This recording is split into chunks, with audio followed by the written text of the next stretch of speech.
What's going on, everybody? Welcome to another exciting episode of Meet the. I'm Troy Rawlings, and today we got the music fan first, the crooner, soul soul man, singer, Grammy nominated artist, songwriter, musician. Boy used to rap, kind of do some freestyle. You Oh, know, I'm gonna let him take it away. Give it up for Mr. Eric Roberson. I appreciate it, Troy, man. Thank you. What a great introduction. I like that. Break dancer, house painter, whatever I need to do. You know what I mean?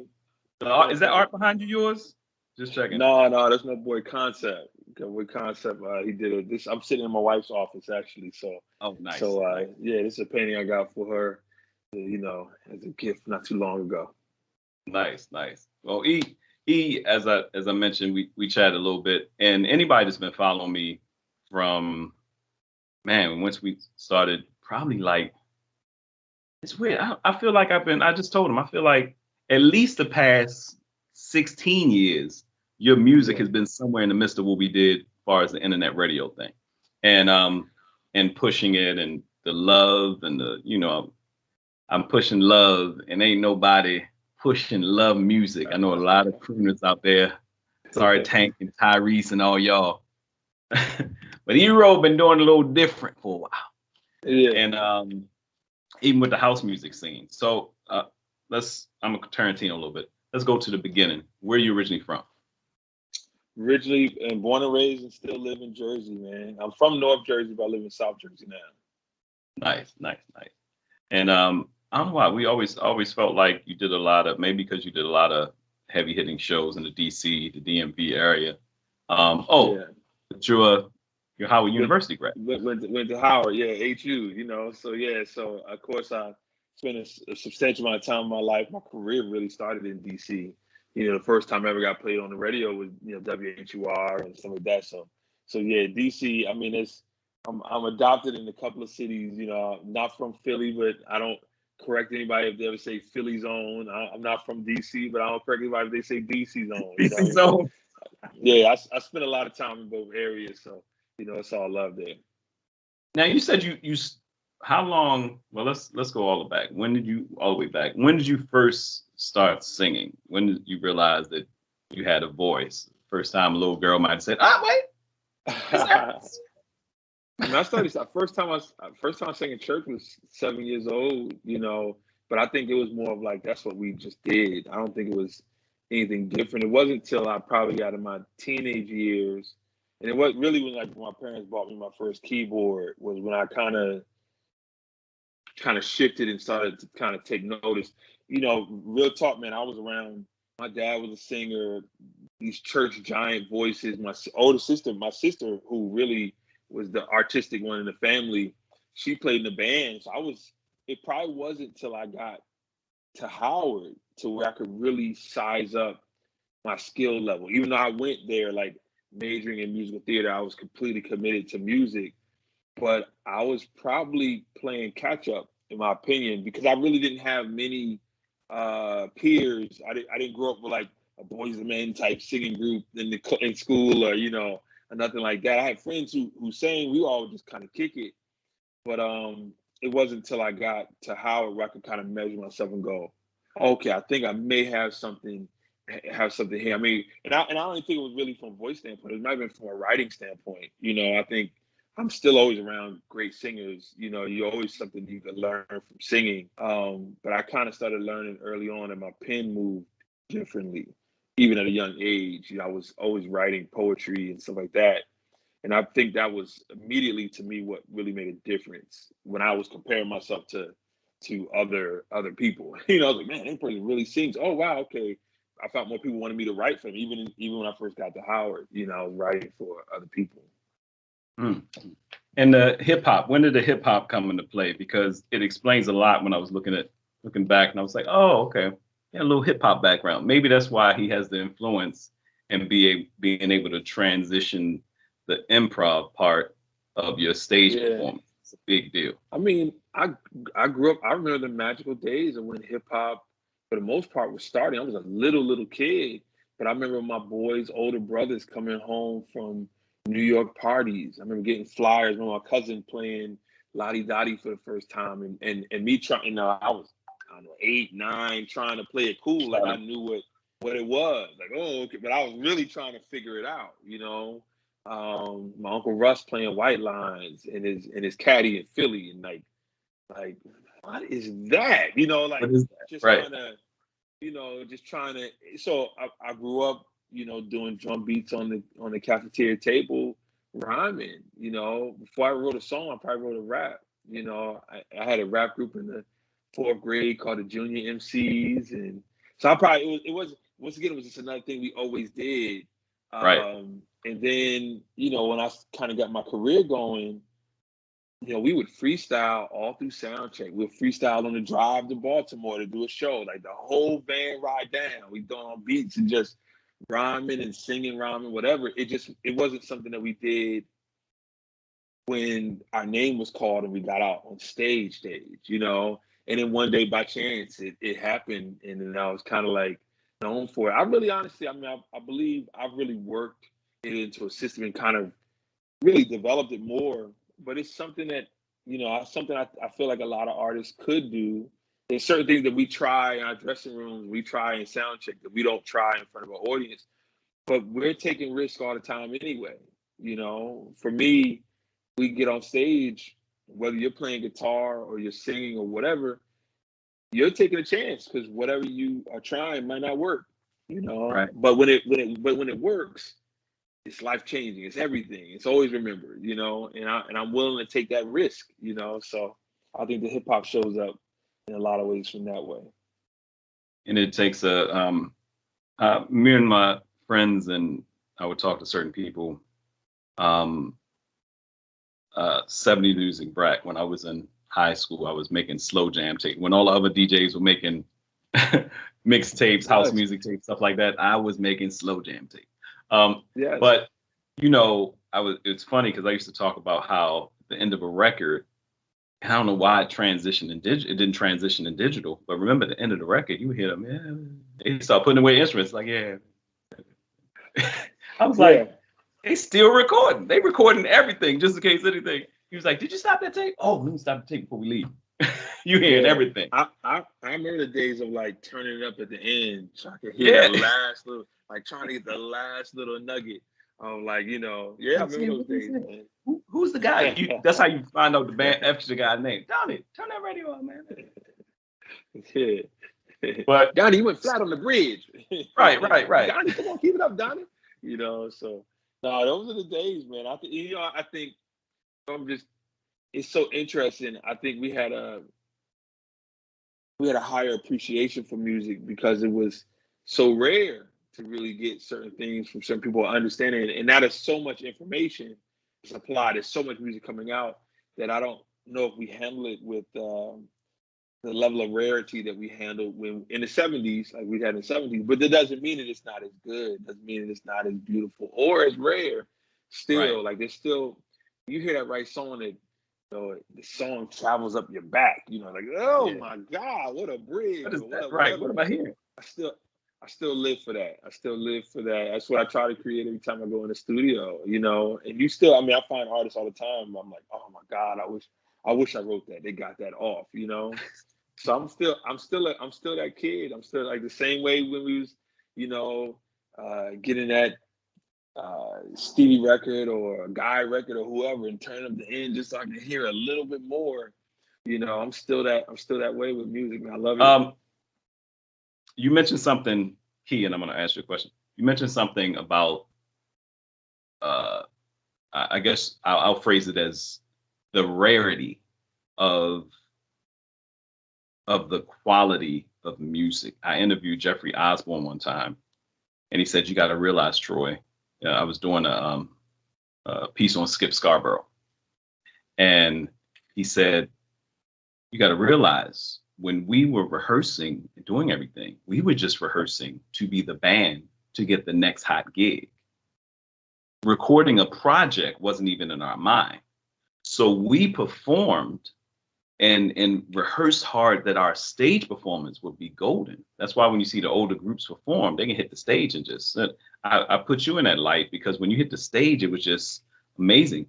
So you're right. By the time they recorded projects, all of a sudden you have this piece where these guys are, they're literally in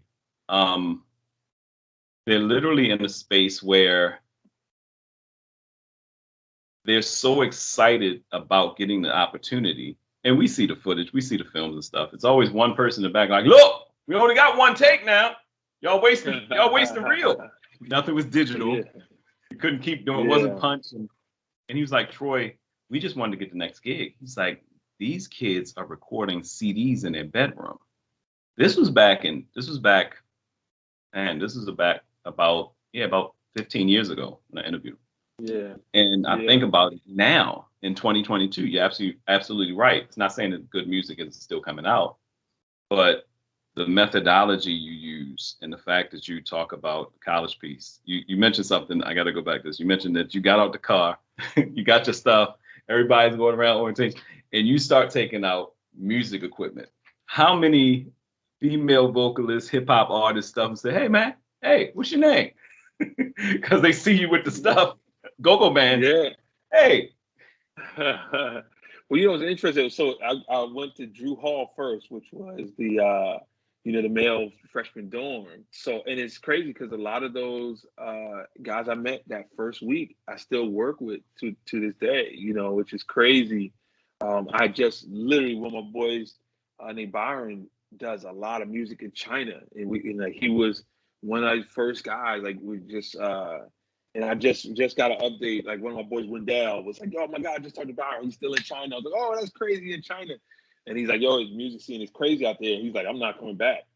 But guess what? He was one of the first guys. Like, "Yo, what you doing with that keyboard?" You know, and yeah, and it was great. And I think it circulated really quickly around my freshman year. Like Shy Smith, who was of course in the female dorm, but it was quickly circulating. And she's of course an incredible artist and has been a voice for like all the stuff, every background vocal you hear, like American Idol and all those big shows. Like she's one of the main vocalists. Like she's had an incredible career as well.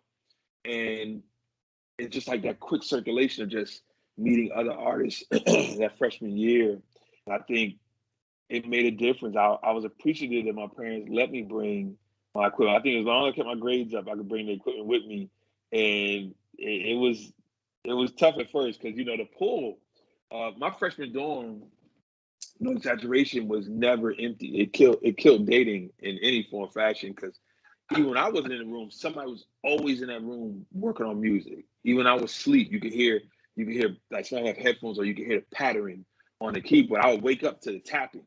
I would look up and it'd be two people sitting in there working on music. I mean, it was just nonstop. Because think of it now, sure, every kid got a keyboard or got a laptop with some kind of beat program in it if they're interested. But back then, how often did somebody have, you know, a 4-track or a microphone or a keyboard that could program, you know? And it was so it was good. I think it gave us a big head start. You said you went into college in 94, 93, 94, 94? Well, I went into college in 92. 92. The record deal came in 94. Just to think about that time in music, you're talking about, like you said, let alone go-go and hip hop. You're talking about Boyz II Men and Jodeci. Yeah. Like you said, Shy, and they were there with you. You said they were at Howard. I watched it. I watched, you know, one day the song plays on the radio from them just handing it to a DJ to like 2 weeks later they were on Arsenio. And then I think 3 weeks later they had to make an album in like a week and a half because the song was building up so fast. So you watched it like 1 second they were in a small dorm. And I remember I went to LA and watched them perform for a crowd and I couldn't even see the end of the crowd. It was a huge festival, just thousands of people. And it's like, golly, this kid. I mean, I think that's what the thing was. It was like, I'm so appreciative of them because it really showed us that this could happen. And it's bigger than just being like the dope artist at Howard. It was like, you know, we really can make this thing work. Like really, really make this work. And I think all of us kind of set our sights higher after that. And your journey has been, I know I want to hear as much as you can talk about, but I want to hear the depths of it because maybe also because you have such a powerful last name, Roberson. You think about Paul Roberson. When I first heard Eric Roberson, I was like, God damn, are you related to Paul? Are you related to Paul? It's like, you know. No, well, let me tell you what's even crazier. I mean, I've traced it back. If you look at read of his books, both our families are from Robertsonville, North Carolina. But outside of that, I mean, I've read every book you could possibly imagine on Paul Roberson. I'm a big huge fan, but there's no. I was trying to find us to be distant cousins. There's no relation. One line. From what I found. But yeah, I find so many similarities. We both played football. Both was deep in the theater. You know what I mean? And things of that nature. Both went from North Carolina to Jersey, which is just weird. That has nothing to do with being related or anything. But there's no relationship to it outside of that. Yeah, it's pretty amazing, and I know some people who are catching this interview, who are watching it, who are catching on IG, like wherever you catch it, YouTube, may have never heard of Eric Roberson. So you transition. It's kind of hard to get out that college scene because you figure from 92 to 90. When did you graduate? 97. So from 92, were you still on campus or were you?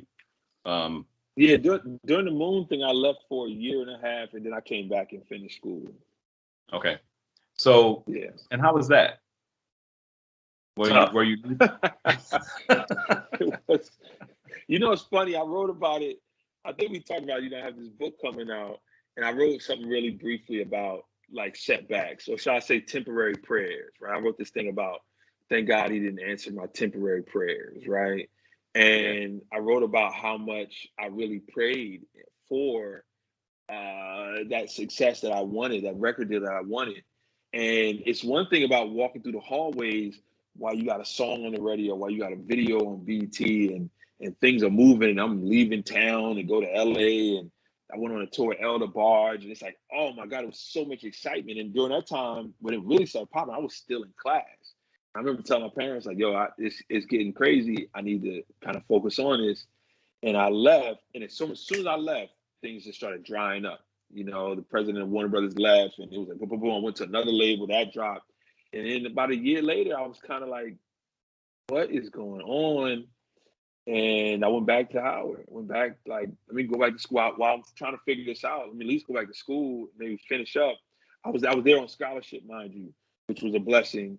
And I remember going back and like cats like looking like, why are you back? Or just, or the whispers, like the same whisper, like, oh, that's to do with the record deal. And I was like, hey, that the dude that had the record deal was like, it was the same type of whisper, it was different. And it was humbling, man. It was really, really humbling because everything that I had grown had dried up. The money dried up. Everything, the radio wasn't playing anymore, everything. So for me, though, I find the blessing of it was it really centered me, and I became a better writer, a much better writer afterwards. I became a much better singer. I became a better student. My grades were different. And I became a better person. I became a much better person. And I think really, in all honesty, if that record came out in 94 and it had success, we wouldn't be talking now. I wouldn't still be doing music now. I think of most people that I think of that put out records in that era, or even how to say the stuff I was trying to chase and the success I was trying to chase at the time, most of them aren't really around like that, or at least creatively putting out records and stuff like that. And to me, that's what's fulfilling for me. I had 16 albums, been able to write really what's in my heart and my head, and just constantly evolve and have my fan base grow with me. So I look at it, man, and it's a blessing that it didn't happen then, because I wasn't really as ready as I would have liked to. Even though I prayed for it at the time, I was praying for something temporary, Right. And so it was tough. God has a jack, like you said, he has a funny way of showing you lessons. But the jacked up part about it is that when you sit down, like, all right, God, I'm sitting here. I'm listening. You ain't gotta hit me over the head. What it is. And you get a call like, hey, we got a class open for you. Like, I'm still listening, God. What is the thing? Like, right. What are But you trying to tell say? you, well, I'm at a point now, man, and I don't look for failure, but when things don't work, I sit up now. Like I want to say, I almost argue. Yeah, I get excited. I get like, because that's where I learn. When something doesn't work, for me, it's not like, it didn't work. Why didn't it work, everyone? It's more of like, all right, what did we learn here? Like, I can learn something, So I look at it differently. I mean, mind you, outside of there's way more things we're dealing with, pandemics and stuff like that. It's way more serious than what I'm speaking of. But just when like projects or things that you might map out and plan, I realize that all that stuff is for a reason. I've had enough things not work to direct me to what is going to work, that now I just trust the process, Right. wholeheartedly. And when something doesn't work, it's like, all right, what can I learn from it? You take your hands off. Like, but where am I supposed to be? Here's an amazing piece. We always talk about creative control, artistic development, and all that stuff. How much of a blessing is it to know that you actually have you ever had to, or from what I see of your body of work, have you ever felt like there was a project in your 16 that wasn't a part of you? Somebody said you need to do this because you've been an independent artist before it was popular. Yeah, never. I mean, every record has been because I felt I had a record. Like, I felt something special. Something gave me goosebumps. So I wanted to share in hopes that it would give somebody else goosebumps. It moved me, so hopefully it'll move somebody else. And that's always been the decision. Lessons, even with the song we have now, I don't know if I was on a trajectory of like, I want to put an album out. We wrote a song one night and it was like, oh, this was different. It was like, whoa, this like hit different. And I think I'm constantly recording. There's never a long period where I'm not recording. What happens is we record till it starts feeling right, till we go a different direction. And of course, with life, with every child, there's been an album. With marriage, it became an album. With travel and life or learning, during the pandemic, I made 2 albums. It's like just in the quietness, you hear stuff. So I've never been well with the heavy project aspect where like you have to do this or we're doing that. I could do it, but it's not necessarily my favorite thing. My favorite thing is always just listening. I sit down and go, what do I hear today? I chase it, and then from there, when I hear it, then the goal is, how do you make it tangible? How do you make it? How do you amplify it more? But that's why, like, also why, everybody says, why did you do a Christmas album? The people have been asking me to do Christmas albums for the last 12 years. And it's because, okay, I don't know if I can just sit down and be like, I'm going to make a Christmas album. I probably could but it's not what I hear every day, But when I hear it one day, a Christmas album might take 3 days to make, because it's just one day you'll hear it, like, oh, boom, and it's there. I'm at a point now, I'll be honest with you, I really believe this. I don't create anything. I find it. I'm really of that belief now, And so for me, it's not really about forcing it. For me, it's about being ready. I know how to write a song. So now I'm just waiting for the right thing to make me go, oh my God, yeah, write that. Something I experienced, something I witnessed, some conversation, a book I'm reading, whatever, something will spark something, and I'll go, press record, and capture it. And it's more about finding it, So there's no stress in it. It's and that's the blessing. Being independent, I don't have to appease an entire building, a marketing staff, a president of a label, A&R. It's more about, this is where I'm at, and hopefully whoever wants to join me and listen to it can do it. My first album is called Esoteric, only meant to be understood by a chosen few. It hasn't shifted. I might be working more to find who those chosen are, but it's not about like, if you don't feel my music, I'm not losing sleep. What I hope the goal is that you will find something that you feel then, and see that, we go on a different path. We move differently here, and we're trying something different. And get down if you get down. If not, go find it. Go find it, because it's out there. There's one couple things as you were talking, I want to mention. But this is a question I had even before the interview started. And I try to stay Larry Kingish. Man, love it. Rest in peace, Larry King. Because Larry King sits down and people are like, Larry, why didn't you ask this? Ask what? I didn't read their book. I just wanted to talk to him. He was very much having a conversation with the person. So what was if you can remember, because I know there are certain songs that I remember. I don't know that. Well, as soon as I said I don't know, let me say it again. The one song that sticks in my head, since you're into love music, and I'm a sucker for love music. I tell people, love music is the thing. You're going through a breakup, and all of a sudden you hear in your head, dun, dun, dun, dun, dun. I hear "Cry Together" by the OJs, and if I'm writing a text, it's like, ain't nothing wrong with you, ain't nothing wrong with me. Like, I heard that before. What was the first love song? For me, I remember "Let Me Be Your Angel" by Stacey Lattisaw. Was the love song was so, I just remember having the 8 it was trying to go into the futuristic, but it was an 8-track in there, and it had the big radio light on there, and the record's playing, and she's hitting those. But I remember the party. My brother's 10 years older. He was having one of them parties. And "Let Me Be Your Angel" was on the radio. All I could see is the light on the radio and some little girl pulling on me. I'm like, girls are so advanced. Y'all so fast. She's like, come on over here and get I can't see nothing down here. What was the first love song you heard that made you say, it just either you had to keep playing it or it just stunned you? That was one of the songs that I can remember where I can literally see it. At 46 years old, I can see that.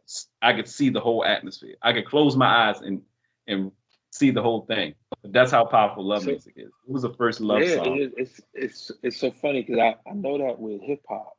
I know that with hip hop songs. I got to think about where I was. I mean, "Adore" keeps coming to me. "Adore" by Prince. Still to me is the ultimate love ballad. It's just to me like, goodness gracious, and that's probably. But there's there's a couple, and for me, it's always been weird too. Like "As We Lay" with Shirley Murdoch, which I didn't really understand it at the time. I was really young. Hold up. It was something about. I tell people this joke. There was a sister, and I don't know where she is, Yumika Gardner, a phenomenal singer. People don't realize our high school talent shows, we had kids. We can talk about the kids now, but we had kids singing "Saving All My Love for You" by Whitney Houston, which was a song about an affair. Yes. Yeah. Mika Gardner sat on a stool at the high school and sung "As We Lay." Little boys, we sitting up there at the front of the stage like, you better sing that song, girl. What were we doing? We ain't know no better. I mean, think about this. We had this conversation all the time about feelings, right? Like how many times "Reasons" was sung at weddings. It's like, dude, do you realize "Reasons" what they're saying? One night stand. It probably wasn't until recently, and I'm a writer, I really listened to the lyrics of "Saving All My Love to You." "Saving All My Love to You" is reckless. It's a reckless song, but it's like it's sung so beautiful to feel. Oh, share. Hold up. So like I said, at Tarantino, the reason I'm saying this is because you mentioned something. As the harder points of life happened, you became a better songwriter. And it's funny that the songs that we think about, if even people just think about slow jams, it was like I was thinking about "Piece of My Love" by Guy the other day. "Baby, you can't have all of me because for me. I'm not totally free. I can't tell you everything that's going on." "Piece of My Love" was the love song at the time. And it was like, the guy's like, a piece, just a piece. For me, that song, like "Piece of My Love" doesn't get enough credit because to me it was like, it's almost kind of like a lot of comedians talk about Richard Pryor. By no means am I comparing Guy to Richard Pryor, but what I will tell you is that at the time, even we're similar in age. I didn't know there was this whole other avenue I could write about. So "Piece of My Love" opened up a door for me that made me go, oh, wait a minute. When you think of Jodeci, like, for example, Jodeci was Hard Boys and reckless, but they still sang of like full out commitment till they got a little bit like the second album, a little more reckless. But so like I wasn't expecting, and I will say that they weren't the first to have like a raw subject matter like that, but most of that stuff would fly over my head when I was younger. You know what I mean? I was more about the feel of stuff. I didn't really realize what Prince was saying in Darling Nikki till I got older. You know what I'm saying? But when I was as a writer, when Piece of My Love came out, I was like, it opened up a whole nother avenue for me. And that happens with a lot of songs. When I think of Stevie Wonder's Blame It on the Sun, where he didn't necessarily make himself a victim. He said, my heart blames me. Like I was blaming everything for this going wrong. But when I got quiet, when I got home, I couldn't escape the fact that I messed this up. And it was like the lessons of like, preach to me. This is crazy. Screaming in the room. So it's like, oh, you can do that? You know, you can do that. And so I remember several moments of, oh my God, you can do that I gained. And it just, my pen got better and I just wrote more. And, you know, and I think even like, you know, when I look back at my career, and I'm known for writing, you know, some great love songs, but I would probably say I don't have been like I wrote some really sad stuff and some really introspective stuff. I mean, you know, you go through the whole gamut, and I think I love that because I love studying and dissecting songs, and I've learned from so many different things. So, you know, for me, I write where my heart is at the time or what I see. And those songs, like you said, Piece of My Love and Saving All My Love for You, you know, as we lay, I remember just dissecting that. I remember really early on, I think Elder Barge, and just the Barge in general, you know, I remember really studying going, this is different. Why is this song staying on me? It's like I couldn't get rid of it. Like I couldn't shake it. It was like, this song just got in my system, you know, and I was like, whatever that is, I want to do more of that, you know. Brian McKnight talked about how Elder Barge is his favorite, you know, the McKnight brothers and Take Six and all them. They talk about different artists. He talks a lot about Steely Dan and some of those bands, but he says how Elder Barge is one of his favorite writers. And El was talking about when he wrote Time Will Reveal, 16. He was 16. Man. You know, to think about, you know, but you think about some of the songs you might have wrote then, but the song with you and Layla Hathaway, and I'm saying this because of the visuals. The visuals made me, when I watched the video for the first time, it gave me the same feeling I got when I saw the scene in Boomerang when Halle Berry cussed Eddie out and said, "You don't care about nobody but your damn self." You know, stay up out of my life. You know, slapped him. I was like, oh, how you gonna mess up with Holly? I got him in the movie theater. Like sitting there, I was like, no, man. So I'm sitting there watching it, and it felt like around the way. It felt like somewhere in DC or Baltimore. It felt like you had the normal thing. People get up there doing a little karaoke. Who came up with the concept for that? Or was that what you saw when you wrote the song?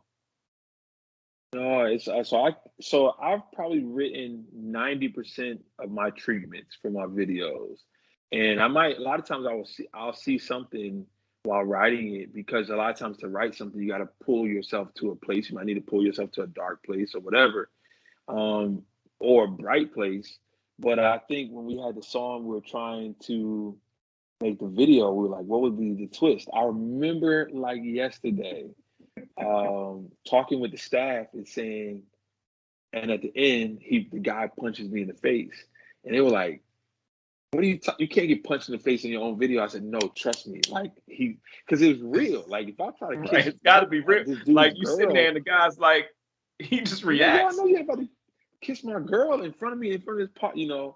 So, and it was probably one of the best decisions, like really sticking to my guns. Cause I remember that our team was like, yo, my barbershop got on me so bad. When the video finally came out, my barber was like, man, we're from Jersey. You can't get punched in the face on your own video. I was like, that's when you know you hit the right chord. He was like, come on, man. You at least got to square up with dude. You ain't see him coming? It's like, dude, it's a So, you know, trying to find that twist, and that I think the whole thing over that was like, here's the song. We really believed in the song, and how could we make a video that brings some kind of conversation, some kind of level of conversation. And that was one I think we did really well. It was shot by these amazing directors, Chris and Black, so I gave them the treatment, and then we went to Chicago, and the whole thing really came together. But yeah, it was funny. It was just try something different. It's like I don't think most artists will put themselves in that light, but I was like, hey man, it's fine. Let's do it. And later was great. Of course, she was down to join in with all the recklessness, so it was cool. Right. I love it. I love it. Go back a little bit. You when I interviewed Will Downing, he mentioned how he was being before his name was ever known. Of course, he was doing background and got a chance to meet Luther, but he talked about the house music scene. He said, I was doing house music. I was the voice on house music. He said I had like 3 or 4 different names with my voice before I, became the artist I am now. And his journey is the same way. He's crafted the music that he wanted to do. I see a lot of that. You got similarities, but with Erro, Don't Change in the house music scene, and I think he had a couple other joints, but that was just such a powerful, when I was getting DJs, when we had a club in Baltimore, Club 347, and house music night I made it Friday night. I was like, we need a Friday night dance party again, like back in the 90s we used to have in Baltimore, and like fantasies and all that.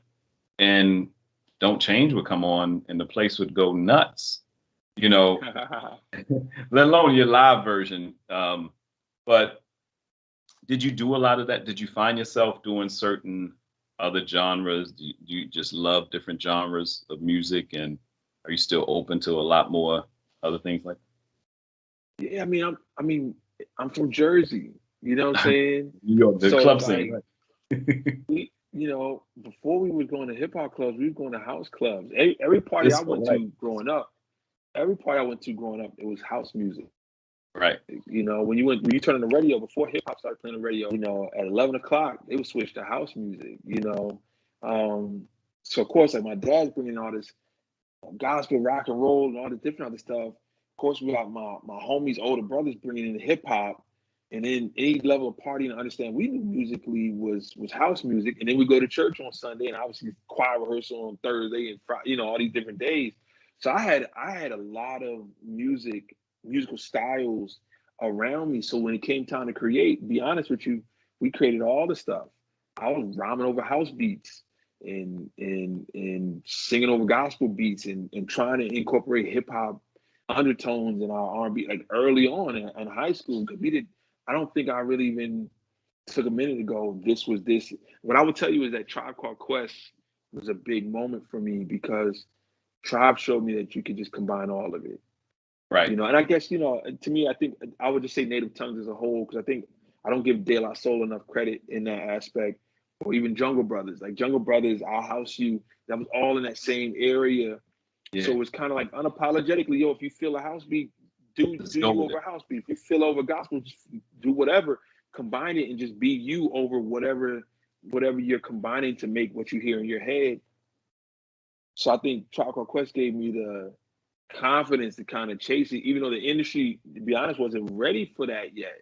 It wasn't till, I think we the first introduction, like say hip hop R&B, was like more Jodeci, Come and Talk to Me, Mary J. Blige, and then came more like us cats who were growing more up listening to Al Green and Aretha, but we still loved hip hop, and we were trying to figure out how to combine it. And I think that's kind of where, really like the Jill Scotts and the D'Angelos and the Music Soul Childs we all came from. The Native Tongue birth, the Neo Soul. It came from that, So, but yeah, I love house music to this day. I probably will be doing a house music album at some point. It just got, you just got to get. But once again, there's a culture to house music, so I want to make sure that I'm true to that. But even when you go back to Don't Change, the goal was to just write a great song. So I did that with my boy Oshun Day, and we sat down to write. It wasn't like, let's write a dope house song. Let's write a dope song. It just happened to be house music, and it took off one of the biggest records I've ever been a part of. And yeah, still gives the party right. You know what I mean? Still gives the party right. I think that's what happened with, like, some people, if you like disco, you didn't like disco. I love disco. I love dance music. But if you think about the songs, Don't Leave Me This Way and the song Gloria Gaynor, and they were phenomenal songs. Great You know songs. what I'm saying? So, Great songs. so you're absolutely right. I think that's a key. You ever think you're going to start doing maybe some songwriters workshops or or have you done any songwriters workshops or anything like that? Yeah, I mean, so it's interesting. I do songwriting workshops a lot, but I've been a professor at Berklee College of Music for the last 3 years now, going on 3 years now. So I'm in the songwriting department and been teaching songwriting and business of songwriting and stuff like that. That's been a real big blessing. But doing workshops, I even do improv workshops. I really feel like I'm sure I'm still putting out a lot of music, but I'm in my give back part of my career. You know what I mean? So when I do have time, I'm constantly trying to share. And really, it's interesting because even like teaching songwriting, it's tricky, right? Because I don't want to hold myself to so much a teacher where I have to show you something. Sometimes it's right. Sometimes, a lot of times, the student might play something. I'm like, it's dope. There ain't nothing for me to tell you. Keep going. Because I don't want to, there's no need to dissect that. I think it's all about if it feels right, it's right. So it's not necessarily about showing you how to write a song. There's no right or wrong way to show a song. I'm more trying to strengthen how you write your song. You know what I mean? And then also to be an example that this can really, really work. I think that's one of the things that I looked for when I was 21 years old. I needed to see that this could happen. That's why Shy was so big for me. Or you watching like a Gordon Chambers, who was such a great songwriter. Right. Andrea Martin, who just unfortunately passed away, but she was such a great example of, wow, this is how you can make a living as a songwriter and this and that. There were great examples that I needed at the time because you enter in this unknown field, this dark hallway. So if I could give insight in that way, I'm always down to do it. Awesome. I want to, and E is taking time out in the twilight hours. He's actually back on, even though he's in West Coast. He's traveling. He's all over the place. I'm in the West Coast. He's on the East. I don't want to hold you too long, but I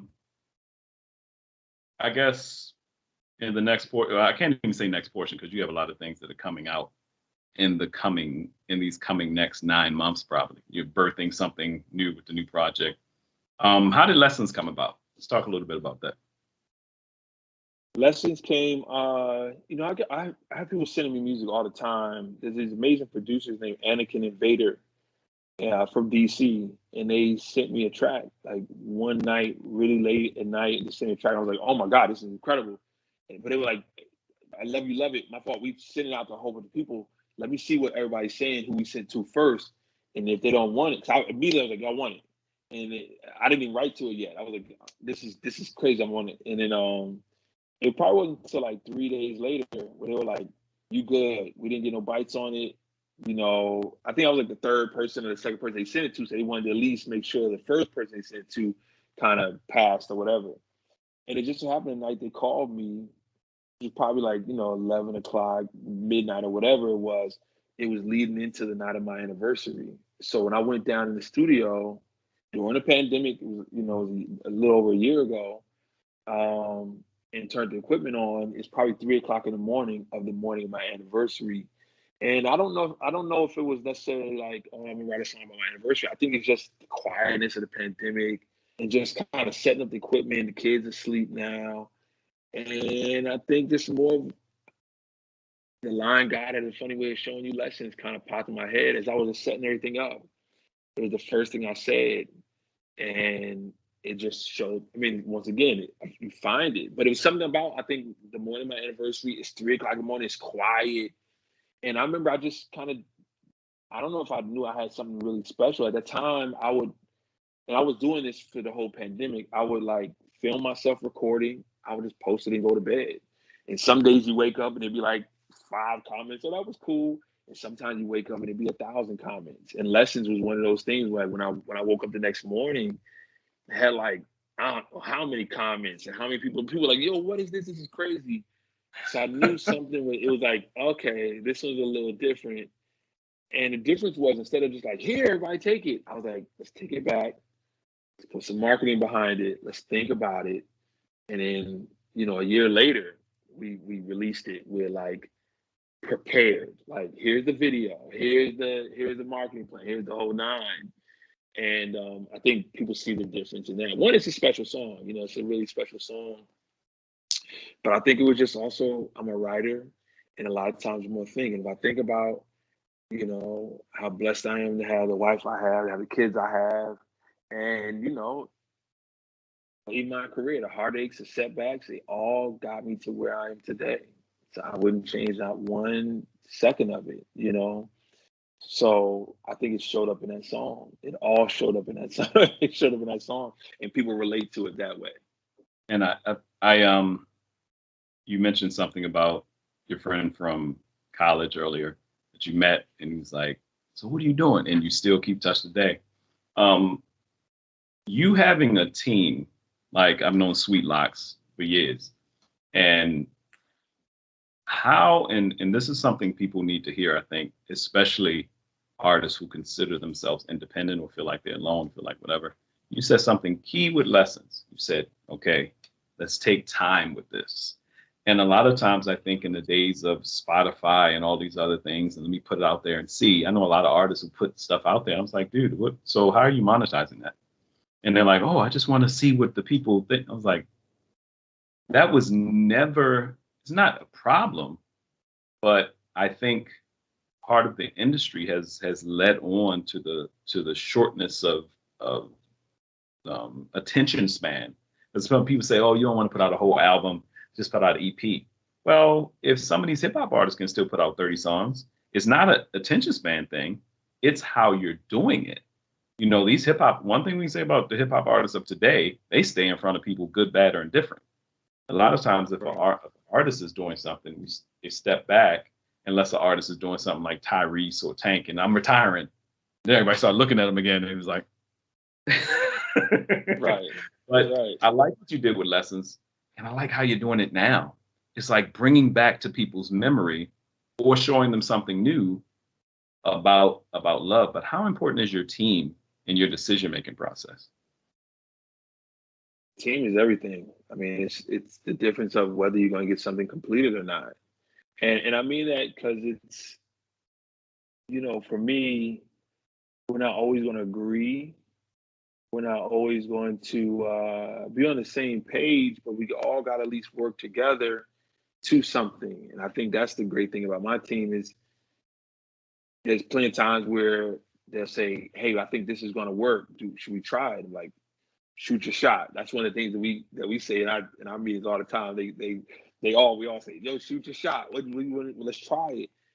Success or fail. And I love the fact that if I have an idea and I say, hey, you know, I want to try and do this, that everyone buys in, you know, whether they understand it or not. Like, okay, we'll wait and see, and if it works, and sometimes it's not going to work. Like, all right, we tried it. All right, cool. What's the next one? And if anyone feels really adamant about doing something else, like, yo, shoot your shot. What you want to try. But, you know, for me, the most important word in the business is completion. And to really understand that word fully, you need a team. You can't do all of it all on your own. And, you know, especially with me, you know, I got a wife and the kids and stuff like that. You know, you can't spend all the time in just that. So for me, Sweet Locks, like I said, Sweet Locks Jarrell, who I've worked with for over now 20 something years now. Everyone there, it's very, very important. When you see the stuff that we're rolling out, it's a team effort. You know, it's a team effort. And I got a great team. It's a lot of us here, and it's more of a family than it's a team. But we're really blessed to have it work out. Yes, indeed. Eric Roberson, we will burn that because I could be talking to you for hours. Like, and another thing, what do you think about the dynamics of, I ask you one more question and then we can close out and let people know how to get in touch with you. How important is love music in society right now? It's deeply needed. I mean, it's very important because music as a whole, especially, you know, we keep going back to hip hop. Hip hop has always been a Polaroid shot of where community is, right? But love has been the anthem to a lot of our struggle, or shall I say it's the ginger to our palate. It cleanses the palate, right? And it's, if I'm really speaking on my personal belief, I think there's a ministry in all music, right? Even the most ratchet song still was created, which shows proof of creation, right? God allowed you to be able to create that. If I'm going really, don't stop, get it, right? Right, But right. but at the Wow. same time, Wow. Okay. right, right.